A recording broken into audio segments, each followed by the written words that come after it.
बोलिए बंदी छोड़ सत साहिब कबीर की जय। संत समाज की जय। भक्त समाज की जय। साहिब बंदगी साहिब बंदगी साहिब बंदगी। आज का जो शब्द है मेरे ग्रंथ पारक प्रवाह भाग 1 का नमा शब्द है। ये शब्द भी आपको मेरे गाए हुए शब्दों में मिल जाएगा, वहां भी इसका 9 नंबर है।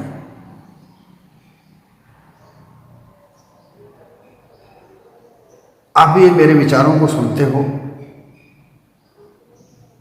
आप किसी भी प्रकार की कोई शंका या आप कुछ कहना चाहते हैं, कमेंट बॉक्स में लिखें। चैनल को सब्सक्राइब करें, ज़्यादा से ज़्यादा शेयर करें, सब्सक्राइब करके शेयर करें और लाइक करें। यही आपका सहयोग मेरे समक्ष रहेगा। चलिए इस शब्द की ओर चलते हैं। बस हंस ही जाते हैं, कागा नहीं जा पाते, बगुला नहीं जा पाते। पारख पद पाने को, बहुफंद मिटाने को, जीवक मुक्त होने को बस हंस ही जाते हैं। कागावृत्तियां चंचल भोगों में लगी रहती, विष्ठा में सदा सुरती बंधन में बनी रहती।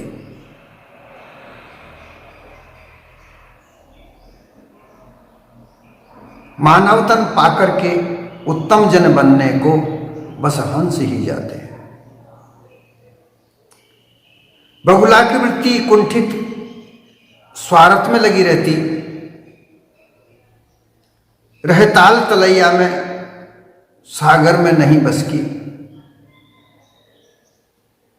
छल कपट को तजने को, धोखे से निकलने को बस हंस ही जाते हैं। हंसा मोती चुगता सागर में रमा रहता, आधार है मोती का सुध बुध भी खो जाता। बिन हंस बिन पंख उड़ने को, बिन चोंच चुगने को बस हंस ही जाते हैं। परखत कोई हंस पारख पाता है, पारख पद अविनाशी भवबंधन न आता है। राजन अविचल होने को, अमर अजर होने को बस हंस ही जाते हैं।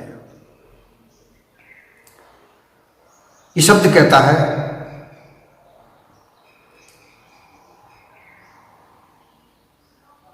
जीवन मुक्त स्थिति पारक से मिलती है, पारक पद पाने के बाद मिलती है। पारक पद अविनाशी पद, निज स्वरूप, इस पद को प्राप्त करने के लिए हंस देह धारण करना होता है। जब तक हंस देह नहीं धारण होती तब तक ये पद नहीं मिलता।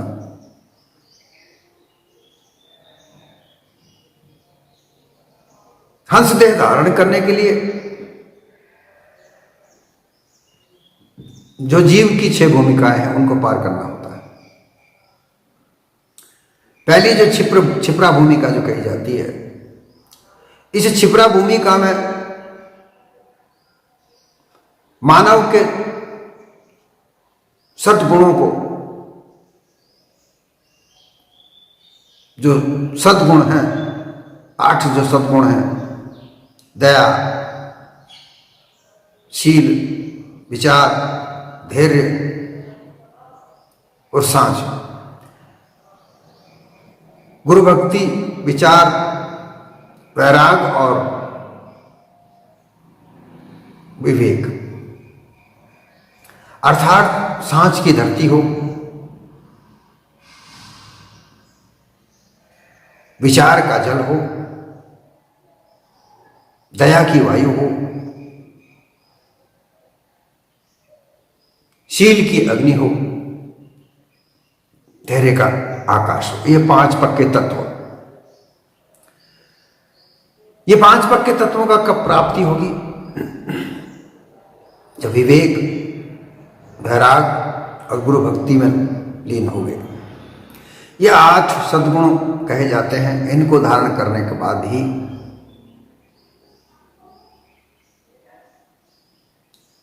हंस देह प्राप्त होती है।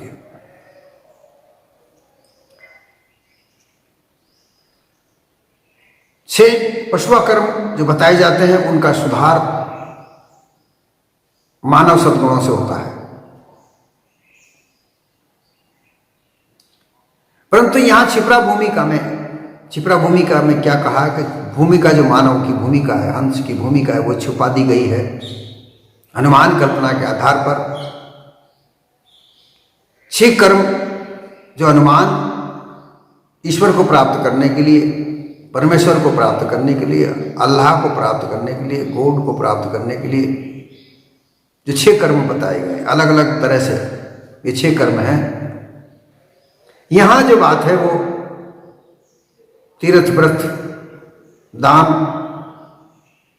होम, यज्ञ, तर्पण, ये जो 6 कर्म है वो अलग अलग समुदाय, अलग अलग धर्मों में अलग अलग तरह से हैं, लेकिन ये ऐसे किसी कर्म वहां पर है, सब जगह है। जो मानव कर्म की भूमिका है वो छुपा करके, और ये अनुमान कल्पना की भूमिका छुपा रखी, इसको त्यागना होगा। इसको त्याग कर मानव कर्मों को समझे, मानव कर्म का सुधार करें। उसके बाद आती है गतागत। कभी मानव कर्म पर आधारित हो जाता है, कभी निराधार हो जाता है, उसका त्याग कर लेता है, कभी धार लेता है, कभी त्याग कर लेता है। ये गतागत आगत आता जाता। फिर आती है सुलीन। उसमें जब ये स्थिति सुधर जाती है, पूर्ण दृढ़ता आ जाती है, तो उसमें सुलीन हो जाता है, उसमें अपने आप को परिपक्व बना लेता है।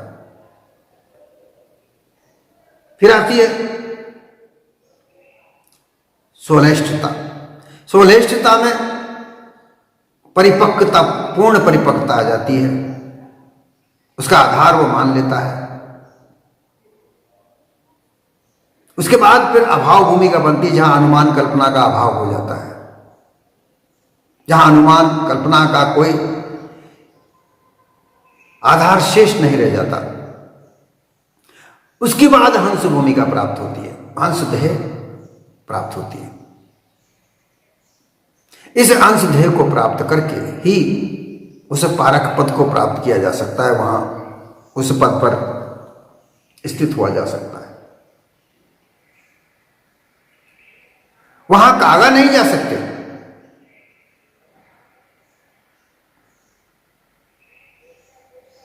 और ना ही बगुला जा सकते हैं।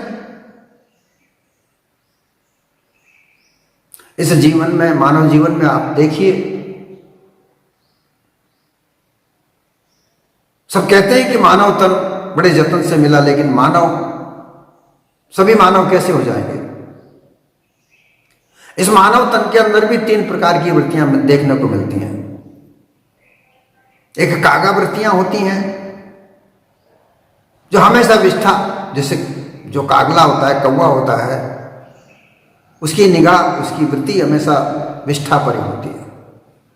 अर्थात ऐसा मानव जिसकी विषय भोग की तरफ ही इच्छा होती है, हमेशा विषय भोगों में ही लिप्त रहता है, और कोई किसी प्रकार की बात उसे समझ में ही नहीं आती। खाना पीना, मौज करना, ऐश करना, छल कपट पाखंड करके अपने ऐश्वर्य को प्राप्त करना, धन इकट्ठा करना, धन से बहुत सारे ऐश्वर्य सुखों को प्राप्त करना, ये कागा वृत्ति है। दूसरे प्रकार का बगुला वृत्ति होती है।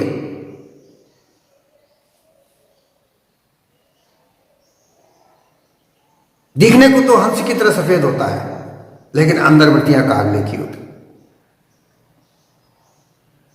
ऐसे लोगों को पहचानना बड़ा मुश्किल होता है।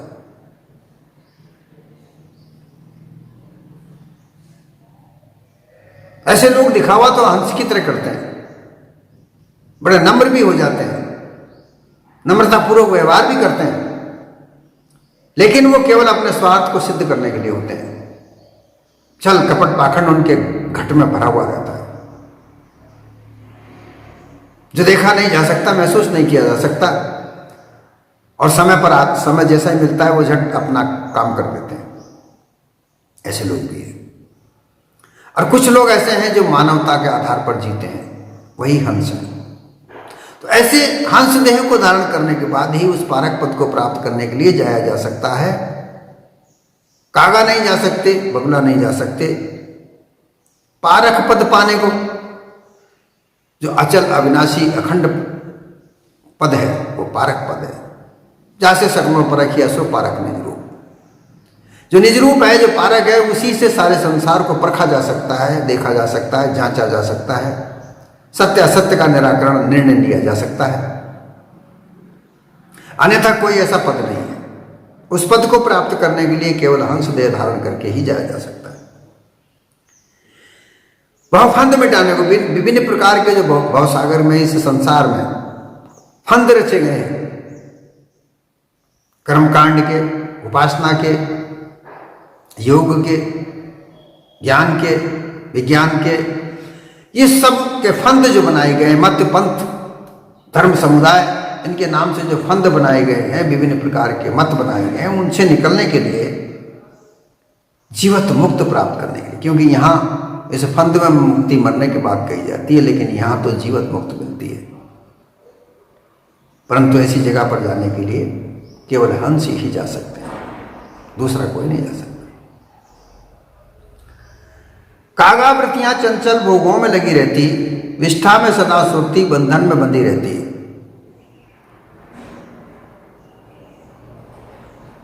पावन तन पाकर के उत्तम जन बनने को बस हंस ही जाते हैं। कागा की जो वृत्तियां होती हैं वो हमेशा चंचल होती हैं। उसकी वृत्ति हमेशा विषय भोग में लगी रहती है। जो कागा प्रकार के व्यक्ति हैं वो हमेशा भोगों में लगे रहते हैं। भोग के अलावा उनके यहाँ कोई किसी प्रकार की कोई और विचारधारा होती ही नहीं है। बस खाना पीना, ऐश करना।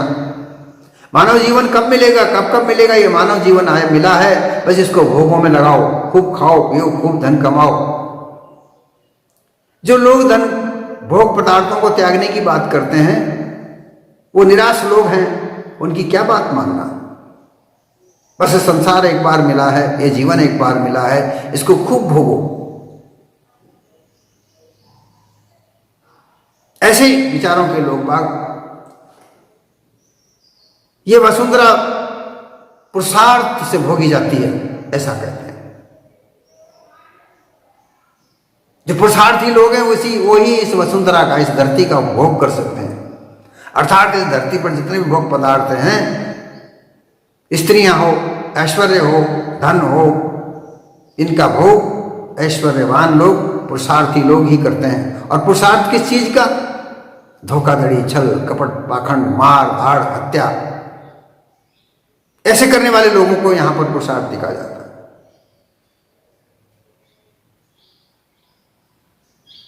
इसलिए इन भोग पदार्थों के, ऐश्वर्य के बंधनों से, क्योंकि ये सब बंधन है, इन बंधनों से निकलने के लिए पावन तन, मानुष तन तो मिला लेकिन ये पावन नहीं है। उत्तम कैसे हो सकता है? जहां जिस मानव की वृत्ति छल कपट पाखंड में, ऐश्वर्य भोग में, और इसी वृत्तियों से जितने भी व्यभिचार होते हैं वो सब इन्हीं वृत्तियों से होते हैं।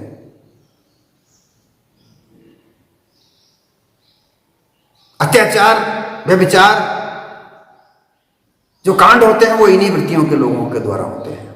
और वो ऐसे ही पुरुषार्थ को मानते हैं। वो लोग कभी बंधन से मुक्त नहीं हो सकते। उत्तम जन तो वही कहलाता है जिसका पावन तन है। पावन अर्थात जिसमें निर्मलता हो, सुगमता हो, पवित्रता हो, दिव्यता हो। ऐसा बनने के लिए हंस देह को धारण करनी होती है। वही इस देह को प्राप्त कर सकते हैं, अन्यथा नहीं। बगुला की वृत्ति कुंठित स्वार्थ में लगी रहती, रहताल तलैया में सागर में नहीं बस की। छल कपट को तजने को, धोखे से निकलने को बस हंस ही जाते। दूसरी वृत्ति जो बगुला वृत्ति होती है वो हमेशा कुंठित होता है, उसे भय होता है कि कोई मेरी चाल को पकड़ न ले, क्योंकि उसकी छल कपट की चालें। कागवृत्ति वाले लोग तो मारधाड़ पर उतारू हो जाते हैं। अगर कोई उनकी बात काटते, अगर कोई उनकी बात किसी प्रकार से नहीं चलने दे तो वो उनकी हत्या भी करवा देते हैं। पुरुषार्थी तो ठहरे, तो उनका पुरुषार्थ हिंसा में है, हिंसा में विश्वास रखते हैं। परंतु बगुलावृत्ति ये हंस की थोड़ी सी रहनी को रह करके, दिखावे के लिए हंस की रहनी रहते हैं, लेकिन मन में छल कपट पाखंड होता है। तो ये इनका ये भय होता है कि मेरी चाल को कोई पकड़ न ले। और वो कहां टिकते हैं? ताल तलैया में टिकते हैं। छोटे मोटे ताल नदियां उनके किनारे पर रहते हैं, उनमें रहते हैं जहां छोटा पानी हो, कम पानी हो, गहराई लिए हुए पानी ना हो, ऐसे किनारों पर वो रहते हैं। वहां वो मछलियां खाते हैं। हंस की एक देखा हुआ एक टांग ऊंचा करके, ऊंची चोंच करके खड़ा रहता है। जैसे ही मछली उसके पैर पे आती है और फट से पंजे से उस मछली को पकड़ लेता है और खा लेता है। इस वृत्ति के लोग हमेशा संक्षिप्त रहते हैं, संशय में रहते हैं कि कहीं उनकी कोई चाल को परख न ले, जांच न ले, क्योंकि भांडा फूट जाएगा। उनके भांडे को फूटने के डर से वो हमेशा कुंठित रहते हैं। कुंठाओं का मतलब होता है जो भय को अपने घट में हमेशा समाये रखे, क्योंकि उनका स्वार्थ सिद्ध करना होता है। ऐसे लोग अपने ग्राहक को पकड़ते हैं, अपने जाल में फंसाते हैं, अपनी तरह तरह की लुभावनी बातों से, मीठी मीठी बातें करके, नम्रता से, कोमलता से उन लोगों को उलझाते हैं अपने जाल में। इसलिए वो ताल तलैया अर्थात अलग अलग जगह पर रहते हैं। सागर में नहीं बस की, समुद्र जो मुख्य भूमिका मानव की है वो वहां पर नहीं रह सकते, वहां उन्हें भय रहता है। वहां बस की नहीं है, उनके छल कपट पाखंड चलाने की कहीं बस की नहीं होती। इसलिए वो अलग अलग अपने अपने छोटे छोटे दायरे में रहते हैं। अर्थात विभिन्न प्रकार के मत पंथ को बना बना करके अलग अलग, कोई मंदिर बनाता है, कोई मस्जिद बनाता है, कोई गिरजाघर बनाता है, वो अलग अलग बना बना कर, कोई गुरुद्वारा बनाता है। ये सब अपने अपने अलग अलग बगुलावृत्ति से रहने वाले लोग हैं। लेकिन छल कपट को तजने के लिए, धोखे से निकलने के लिए, इन जो घट में छल कपट पाखंड वृत्तियां भरी हुई हैं, धोखा करने की वृत्ति भरी हुई है, इनको निकालने के लिए, इनसे बचने के लिए केवल हंस ही जाते हैं।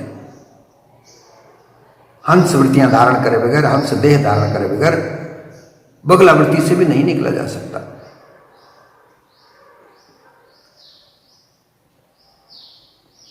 उसके आगे ये देखा जाता है कि हंस भी होते हैं। हंस कहीं देखा नहीं गया। एक कल्पना की गई कि एक हंस पक्षी होता है, सफेद होता है, जो सागर में, समुद्र में, गहराई में मोती चुगता है। ऐसा शास्त्रों में वृत्तांत है। उसी को आधार लेकर सद्गुरु कबीर ने हंस देह का धारण किया। अर्थात वह हंस ऐसा होता है जो उत्तम वृत्ति को प्राप्त करता है। वो केवल मोती चुगता है। गहरे तालाब, गहरे समुद्र में, हमेशा गहरे पानी में रहकर के डुबकी लगा कर, क्योंकि मोती तो गहरे सागर की गहराई में रहते हैं, तो वो ऐसा पक्षी बताया गया है कि वो इतने गहराई में भी डुबकी लगा करके मोती ढूंढ कर लाता है, उसको वो खाता है। अभी इसका आशय अगर हम ले मानव जीवन में, तो ऐसे मानव जो सच्चा पुरुषार्थ करके धन कमाता है और उस सच्चे पुरुषार्थ करके मेहनत से, लगन से, नेक नीति से जो धन कमाता है उससे वो भोजन बनाकर खाता है। इसका आशय यहां पर ऐसा हुआ।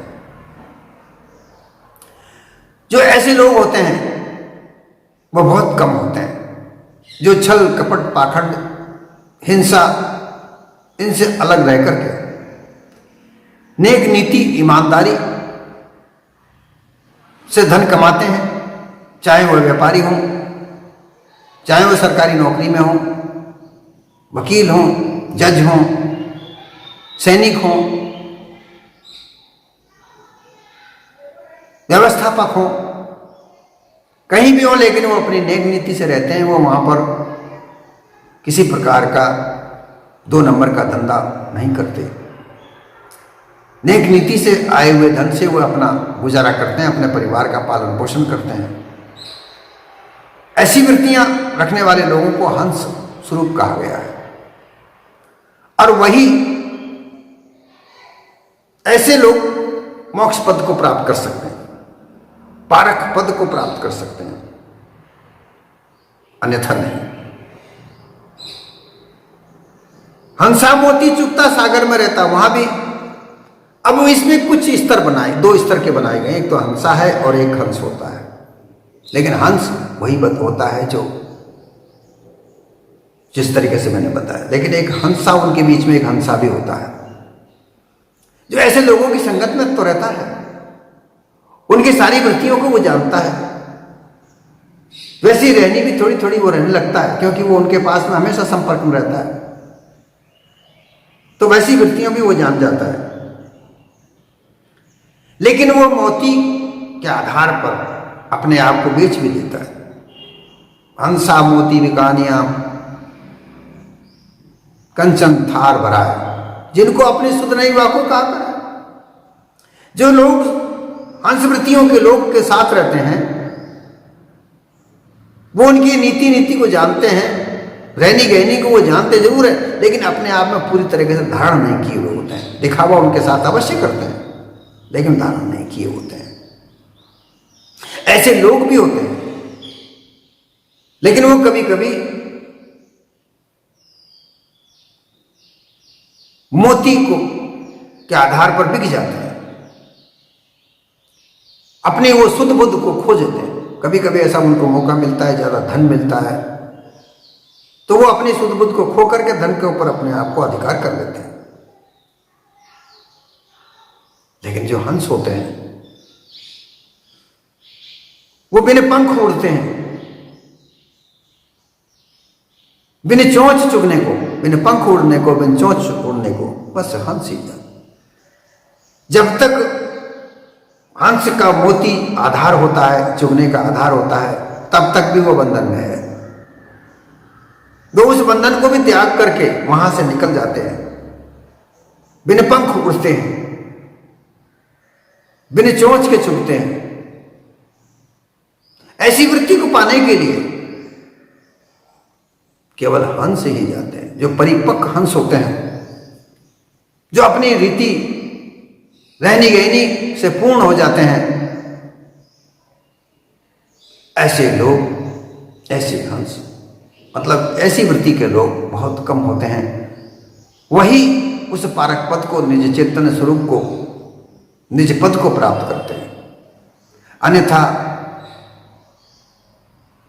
कई प्रकार के लोग यहां पर, जो ये श्रेणियां 4 प्रकार की बनी, ये संसार इन्हीं लोगों से बना हुआ है। अब आपको क्या चाहिए ये निर्धारण करना आपका कार्य है। क्या आप कागावृत्ति में ही रहना चाहते हैं तो छल कपट पाखंड व्यभिचार धोखाधड़ी हत्या ये कर्म है। अगर बगुलावृत्ति रहना चाहते हो तो डर कर, संयम से, किसी भय से डरे हुए, संशय सहित अपना जीवन गुजारो और अपना उल्लू सीधा करो। जो हंसा होता है वो हंस के साथ रह करके, किसी हंस के साथ लगकर, उसकी रीति रहनी गहनी को देखकर दिखावा छल कपट करते रहो। हंस रहनी की छल रहनी के नकल करके, दिखावा करके छल कपट करते रहो। और एक पूर्ण हंस हैं जो मोती का भी आधार छोड़ देते हैं, त्याग देते हैं, क्योंकि जब तक आधार है तब तक भी बंधन है। उस मोती को भी त्याग दें और सत्संग में हमेशा अपने आप को लगाए रखें, वहां पर निर्देह हो जाए, बिन पंख उड़ने को, अर्थात निर्देह, अपने आप को देह से भी भिन्न समझे। ये देह मेरी नहीं है, ये पांच तत्व की देह है, ऐसा समझ के इस देह को भी अपना नहीं समझे। पांच तत्व जड़ देह, या को नास्तिक जान, या में रह या को लखे, सो पारक में जाए। देह में रह करके भी देह से अलग अपने आप को समझे, तब वह पारक पद प्राप्त होता है। बिन चोंच चुभने को, अर्थात जो शब्द रूपी मोती होते हैं वहां पर चुभने के लिए चोंच की आवश्यकता नहीं होती, मुख की आवश्यकता नहीं होती। ऐसी स्थिति प्राप्त करके उस हंस, उस पारक पद को प्राप्त किया जा सकता है।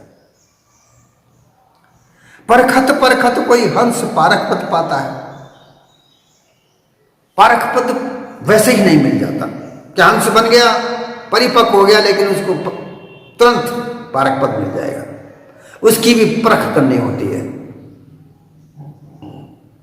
जैसे कि बिन पंख उड़ने को, बिन चोंच चुभने को। मोती चूर्ण का आधार भी छोड़ दे, सत्संग में हमेशा अपने आप को लीन रखे, अर्थात गुरु के वचनों का हमेशा स्मरण करता रहे, याद करता रहे, यही सिमरण होता है। इस सिमरण की अंतिम सर्वोच्च स्थिति है। उन गुरु के शब्दों के अलावा कोई और दूसरी चीज हृदय में न आने दे।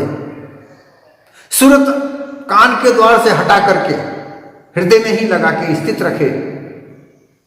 संसार भर के कई तरह के शब्द उठते हैं, लेकिन वहां कभी ध्यान न दे। उन शब्दों में अपने आप को ध्यान लगाए रखे, तब वह पारक स्थिति प्राप्त होती है। पारक पद अविनाशी, ये पारक पद अविनाशी है, ये कभी इसका नाश नहीं होता। और इसी पद के साथ यह जीव अमर अविनाशी अपने आप को समझता है, ना जन्म में आता है, ना मरण होता है। अन्यथा तो अन्य दूसरे जो तीन पद तत्वमसी के जो कहे गए हैं, तत्वमसी, इन पदों में तो आवागमन का चक्रव्यूह है, परंतु यहां आवागमन का चक्रव्यूह नहीं है। दोबारा जन्म धारण करने का चक्रव्यूह नहीं है। यह अविनाशी पद है, इसका कभी नाश नहीं होता। भव बंध ना आता है। भाव के विभिन्न प्रकार के जो बंधन है, किसी का बाप बना हुआ है, किसी का पुत्र बना हुआ है, किसी की मां बनी हुई है, किसी की बेटी बनी हुई है, किसी का भाई बना हुआ है, किसी का मित्र बना हुआ है, किसी का मालिक बना हुआ है, किसी का दास बना हुआ है। ये जो विभिन्न प्रकार के बंधन है, धन में मोह लगा हुआ है, परिवार में मन लगा हुआ है, ऊंचे पद में मान सम्मान में मन लगा हुआ है, ये सब बंधन है। इन सब बंधनों से मुक्त हो जाता है।